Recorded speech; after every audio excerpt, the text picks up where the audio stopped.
Big breaking news చూస్తున్నాం. ఇవాళ రాష్ట్ర సచివాలయంలో ముఖ్యమంత్రి అధ్యక్షన మధ్యాహ్నం 3 గంటలకు ఇక మంత్రివర్గ భేటీ జరగబోతుంది. ఈ భేటీలో అనేకమైనటువంటి కీలక అంశాల గురించి రాష్ట్ర మంత్రివర్గం డిస్కషన్ చేయబోతుంది. ప్రధానంగా రైతులకు వేయాల్సినటువంటి రైతు భరోసా, యాసంగికి సంబంధించినటువంటి రైతు భరోసా నిధులకు సంబంధించి ఇక ముఖ్యమంత్రి మంత్రివర్గం సంబంధించి కూడా పచ్చ జెండా ఊపేటువంటి అవకాశం కనిపిస్తుంది. అంటే కేవలం కొద్ది గంటల్లోనే, కొద్ది క్షణాల్లోనే రైతులకు రైతు భరోసా డబ్బులు వారి ఖాతాలో పడేటువంటి అవకాశం ఉంది. దాని మీద కీలక నిర్ణయం తీసుకునేటువంటి అవకాశం అయితే మనకు ప్రధానంగా కనిపిస్తుంది. రైట్ నా ఒకసారి తెలుసుకునే ప్రయత్నం చేద్దాం. ఇక క్యాబినెట్ భేటీలో కేవలం రైతు భరోసేనా లేక ఇతర వేరే అంశాల గురించి ఏమైనా మంత్రివర్గం డిస్కషన్ చేయబోతుంది? అసలు ప్రధానంగా ముఖ్యమంత్రి మంత్రులు కలిసి వాళ్ళ ఏ ఎజెండాను ప్రధానంగా ఈ మంత్రివర్గ భేటీలో డిస్కషన్ చేయబోతున్నారు అనేటువంటి అంశం గురించి కూడా తెలుసుకునే ప్రయత్నం చేద్దాం. మా ప్రతినిధి మూషం శ్రీనివాస్ ప్రస్తుతం ఫోన్ లైన్లో అందుబాటులో ఉన్నారు. మూషం, ఇవాళ క్యాబినెట్ భేటీ ముఖ్య ఉద్దేశం ఏంటి? కేవలం రైతు భరోసా నిధుల విడుదలకు సంబంధించి పచ్చ జెండానా లేకపోతే ఇతర అంశాల గురించి కూడా డిస్కషన్ చేసే ఛాన్స్ కనిపిస్తుందా?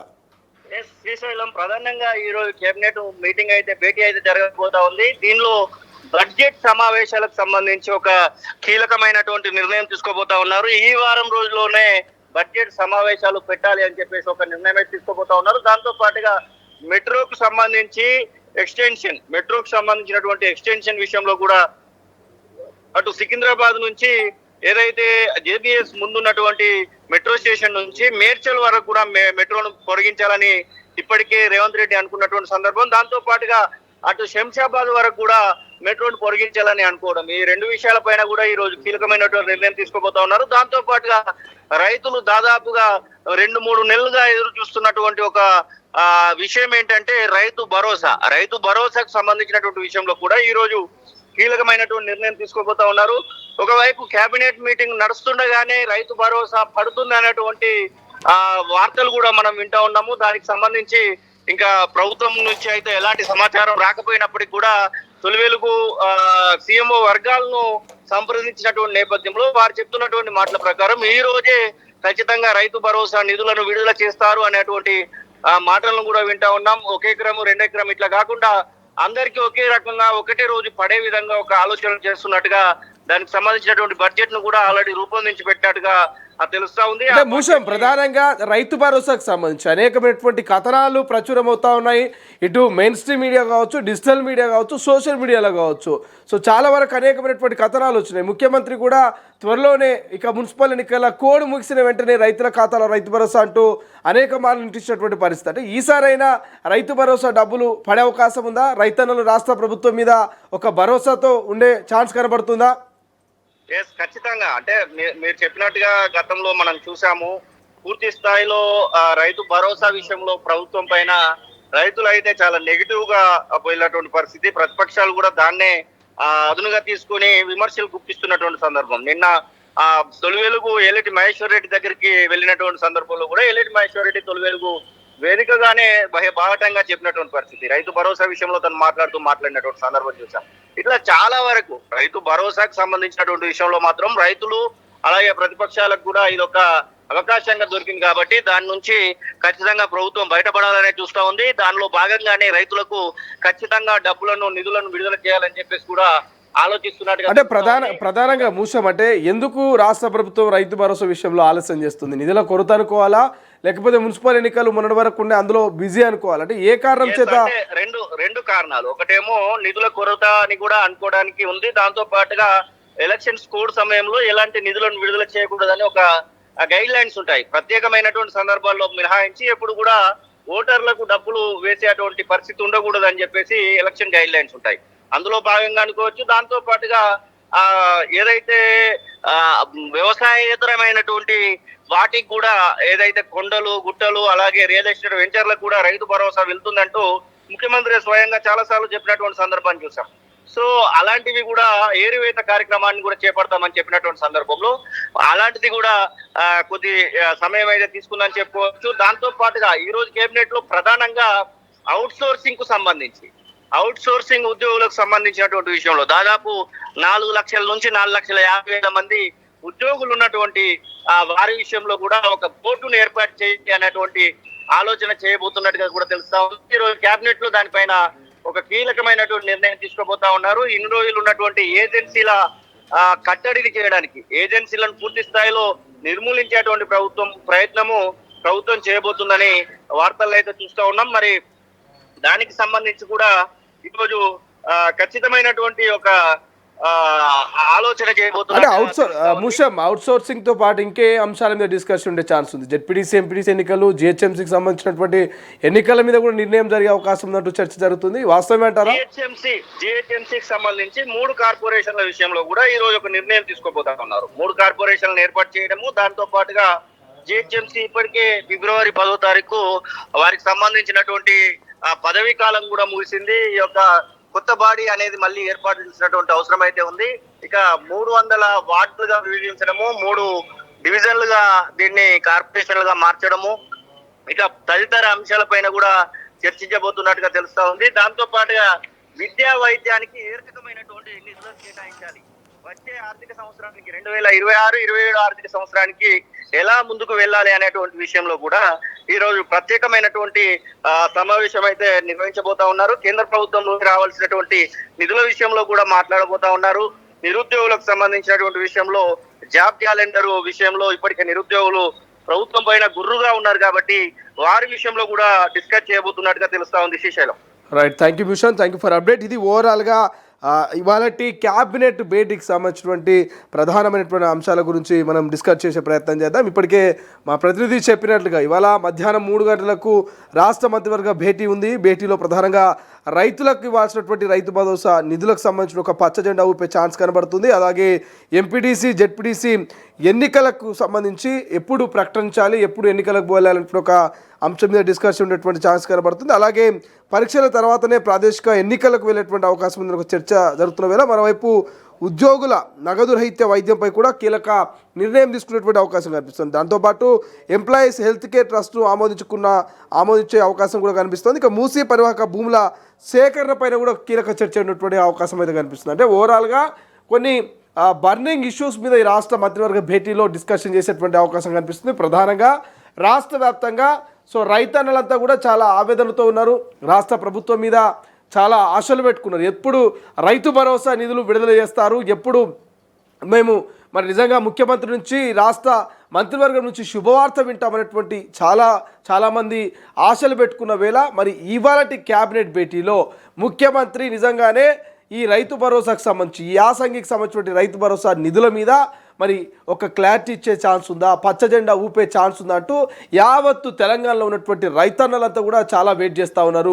ఇవాళ క్యాబినెట్ని వాళ్ళందరూ టీవీలో చూసేటట్టు అవకాశం కనిపిస్తుంది. ఎందుకంటే మరి ముఖ్యమంత్రి గారు క్యాబినెట్ తర్వాత మీడియా ముఖంగా ఏం మాట్లాడతారు, మరి నిజంగా గతంలో లేక ఎకరానికి ఒక రోజు, 2 ఎకరాలకు 2వ రోజు, 3 ఎకరాలకు 3వ రోజు ఇట్లా 9 రోజుల పాటు 9,000 కోట్లు విడుదల చేసినటువంటి రాష్ట్ర ప్రభుత్వం అదే రీతిలో 9 రోజుల పాటు 9,000 కోట్లు రిలీజ్ చేస్తుందా, లేకపోతే ఏకకాలంలో ఒకే రోజు ఒకేసారి 9,000 కోట్ల రూపాయల రైతుల ఖాతాలో వేస్తుందా అనేటువంటి ఒక ఆశతో ఎదురు చూస్తూ ఉన్నారు. ఎందుకంటే జనరల్గా ఈ యొక్క రైతు భరోసా గతంలో రైతు బంధుగా ఉండే, రైతు బంధు అంటే రైతులు పంటను సాగు చేసే ముందు రైతులకు ఒక బంధువుగా, ఒక భరోసాగా, ఒక ధైర్యంగా రైతులకు పెట్టుబడి సాయం కింద గతంలో మాజీ ముఖ్యమంత్రి కేసీఆర్ రైతు బంధును మొదలుపెట్టాడు. సో ఆ రైతు బంధు పథకం కాస్త కాంగ్రెస్ అధికారంలోకి రాగానే రైతు భరోసాగా మారింది. అంటే రైతులకు పంట పెట్టుబడి సాయంగా మేము ఒక భరోసాని ఇస్తున్నాం, మీకు ఒక పెద్దన్నగా, మీకు ఒక పెద్ద దిక్కుగా రైతన్నలు మీరు వ్యవసాయానికి సంబంధించినటువంటి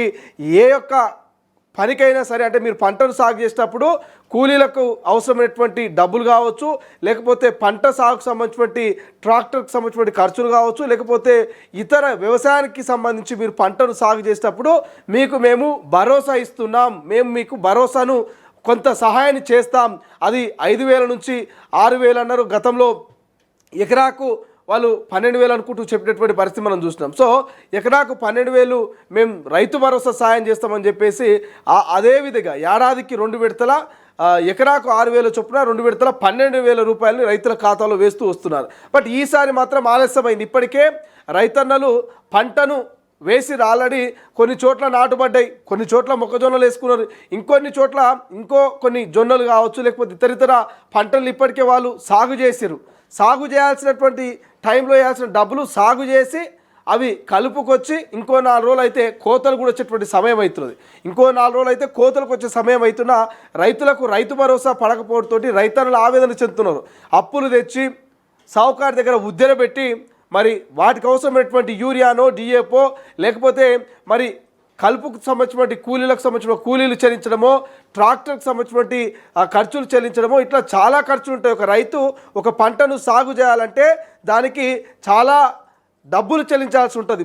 మొదలుకొని పంటను నాటి నుంచి కోత కోసేంత వరకు చాలామంది మరి ఈ యొక్క పొలానికి పనిచేయాల్సి ఉంటుంది. ఎందుకంటే ఒక ట్రాక్టర్ డ్రైవర్తో వర్క్ ఉంటుంది, ఒక కూలీతో వర్క్ ఉంటుంది, ఒక ఫర్టిలైజర్ షాప్తో వర్క్ ఉంటుంది. ఇట్లా చాలామంది మరొక ఎకరం 2 ఎకరాల పొలంలో ఒక సాగు చేస్తున్నప్పుడు చాలామంది ఇంక్లూడ్ అయి ఉంటారు. వాళ్ళందరికీ కూడా డబ్బులు ఇవ్వాల్సిందే. డబ్బులు ఇవ్వకుంటే ఏ పని కాదు. రైతన్న పంటను సాగు చేసినప్పుడు ప్రతి ఒక్కరికి మొదటగా నగదిచ్చి తెచ్చుకోవాల్సిన అవసరం ఉంటుంది. బట్ నగదు ఇవ్వకుండా చాలామంది రైతన్నలు 4 రోజులు అయితే రైతు భరోసా పడుతుంది సేటు, రైతు భరోసా డబ్బులు పడంగానే మీ విత్తనాల పైసలు ఇచ్చేస్తా, రైతు భరోసా డబ్బులు పడంగానే మీకు సంబంధించినటువంటి ఈ యొక్క యూరియా డిఏపి లేదంటే పై మందులకు సంబంధించినటువంటి డబ్బులు చెల్లిస్తా అంటూ సేట్ల దగ్గర ఉద్దెలు పెట్టి తెస్తున్నటువంటి పరిస్థితి మనకు కనిపిస్తూ ఉంది. సావుకారుల దగ్గర ఉద్దెలు పెట్టి తెస్తూ ఉన్నారు. మరికొంతమంది రైతులు చాలామంది ఊర్లలో మా కూలీలను పిలుస్తూ ఉంటారు. పంటలు కలుపు తీయడానికో లేకపోతే ఆ పంటలో మందు పిచికారి చేయడానికో లేకపోతే పంటకు సంబంధించి నాట్లేయడానికో కూలీలను పిలిస్తే ఆ కూలీలకు కూడా ఇదే మాట చెప్తా ఉన్నారట రైతన్నలు. 4 రోజులు అయితే రైతు భరోసా డబ్బులు పడతాయి తల్లి, మీ కూలి పైసలు మీకు ఇచ్చేస్తాం. ఇట్లా చాలామందిని మేనేజ్ చేస్తూ ఉన్నారు రైతులంతా కూడా. ఎవరికి చెప్పుకోలేరు, అప్పులు పుట్టని పరిస్థితి. ఏం చేయాలో తోచనటువంటి సిచ్యువేషన్లో చాలామంది రైతు భరోసా మీద ఆశ పెట్టుకున్నారు. ఈ రైతు భరోసా పైసలు వస్తే ఈ పైసల్ని అక్కడ ట్రాక్టర్కో లేకపోతే ట్రాక్టర్ యజమానికో లేకపోతే ఇక్కడ కూలీలకో లేకపోతే ఇంకోవైపు విత్తనాలు తెచ్చుకున్న ఎవరైతే సేట్ ఉంటాడో ఆ సేట్కో ఇట్లా ఎవరికో చెల్లించాల్సినటువంటి అవసరం ఉంది. అటువంటి రైతు భరోసా డబ్బులు ఎప్పుడు పడతాయంటూ చాలా వరకు వెయిట్ చేస్తూ ఉన్నది మరి రైతన్నలంతా కూడా. అటువంటి రైతు భరోసా మీద రాష్ట్ర ప్రభుత్వం మాత్రం ఇవాళ ఒక క్లారిటీ ఇచ్చే అవకాశం ఉంది. ఇవ్వాలన్నా రేపా ఎల్లుండా లేకపోతే ఇంకో నెల 2 నెలల తర్వాత ఎప్పుడు వేస్తారనేది ఒక క్లారిటీ మాత్రం రైతు భరోసా మీద ఇవాళ క్యాబినెట్లో వచ్చే అవకాశం అనిపిస్తుంది. కేవలం రైతు భరోసా ఒకటే కాదు, ఎంపీటీసీ జెడ్పీటీసీ ఎన్నికలు కూడా ఆశావాహులు ఎదురు చూస్తూ ఉన్నారు. వాళ్ళకు సంబంధించినటువంటి వ్యూహాలను రచించేందుకు సిద్ధంగా అవుతున్నారు. ఓటర్లను వర్షపరుచుకునే ప్రయత్నం చేస్తున్నారు. అవసరమైనటువంటి అన్ని సామాగ్రిని సమకూర్చుకుంటున్నారు. ఈ జెడ్పీటీసీ ఎంపీటీసీ ఎన్నికల్లో పోటీ చేసే ఆశావాహులంతా కూడా అధిష్టానం దగ్గరికి పోతున్నారు, టికెట్ తెచ్చుకునే ప్రయత్నాలు చేస్తున్నారు. సో ఇట్లా చాలా వరకు ఎంపీడీసీ జెడ్పీటీసీ ఎన్నికలకు సంబంధించి అవుట్సోర్సింగ్ సంబంధించినటువంటి ఉద్యోగుల విషయంలో కూడా ఇవాళ కీలక నిర్ణయం ఉన్నటువంటి అవకాశం కనిపిస్తుంది. మెట్రో ఫేజ్ 2కు సంబంధించి ఒక చర్చ జరిగేటువంటి ఛాన్స్ కనబడుతుంది. నిరుద్యోగులకు సంబంధించి జాబ్ క్యాలెండరు ఉద్యోగ నియామకాలకు సంబంధించి ఒక డిస్కషన్ జరగబోతున్నది. క్యాబినెట్ భేటీలో బడ్జెట్కు సంబంధించి బడ్జెట్ కేటాయింపుకు అసెంబ్లీ సమావేశాలకు సంబంధించి ఒక డిస్కషన్ జరిగిపోతున్నది. ఇట్లా చాలా అంశాల మీదనే డిస్కషన్ చేయబోతున్నారు. ఇక గ్రేటర్ హైదరాబాద్ మున్సిపల్ ఎన్నికలకు సంబంధించి ఈ యొక్క జిహెచ్ఎంసీ 3 కార్పొరేషన్లుగా మార్చారు. మల్కాజ్గిరి కావచ్చు లేకపోతే హైదరాబాద్ కావచ్చు, ఇట్లా 3 కార్పొరేషన్గా మార్చి ఈ 3 కార్పొరేషన్ల ఎన్నికలు ఎప్పుడు ఉంటాయి, దీని ప్రక్రియ ఏందనేటువంటి అంశం మీద కూడా డిస్కషన్ జరగవచ్చు. ప్రధానంగా ఈ మధ్య కాలంలో వింటున్నటువంటి వార్తా కథనాలు ఎక్కువ ఏంటంటే ఈ మూసీ సుందరీకరణకు సంబంధించి మరి అక్కడ మూసీ చుట్టూ చాలా వరకు భూముల సేకరణ జరగబోతున్నది. కొన్ని ఇండ్లు పోవాల్సి ఉంటుంది, కొంతమందికి వేరే చోట అలొకేట్ చేయబోతున్నారు. అటువంటి ఈ భూ నిర్వాసితులంతా కూడా అంటే మరి మూసీ నది పరివాహక ప్రాంతాలలో వాళ్ళు ఎవరైతే నోటిఫికేషన్లు వచ్చి మీ ఇల్లు ఖాళీ చేయాలని చెప్తా ఉన్నారో, మీ అపార్ట్మెంట్ కూల్చబోతున్నారని చెప్తా ఉన్నారో, వాళ్ళు చాలా వరకు రాష్ట్ర ప్రభుత్వం మీద తిరగబడే ప్రయత్నం చేస్తూ ఉన్నారు. మీరు గాంధీ విగ్రహం కోసము మా ఇల్లు కూల్చాలా, మూసీ సుందరీకరణ కోసం మమ్మల్ని రోడ్డున పడేయాలంటూ ప్రభుత్వాన్ని ప్రశ్నిస్తూ ఉన్నారు. కాబట్టి అటువంటి మూసీ బాధితుల మీద కూడా ఇవాళ క్యాబినెట్లో డిస్కషన్ జరిగే ఛాన్స్ ఉన్నట్టుగా కొంత చర్చ జరుగుతుంది. బట్ ఏదేమైనప్పటికీ మాత్రం ఈ రైతు భరోసా నిధులకు సంబంధించి మాత్రం ఒక క్లారిటీ ఈరోజు రాబోతా ఉంది. అసలైన తొలి వెలుగు. ఫాలో వాట్సాప్ @తొలి వెలుగు official.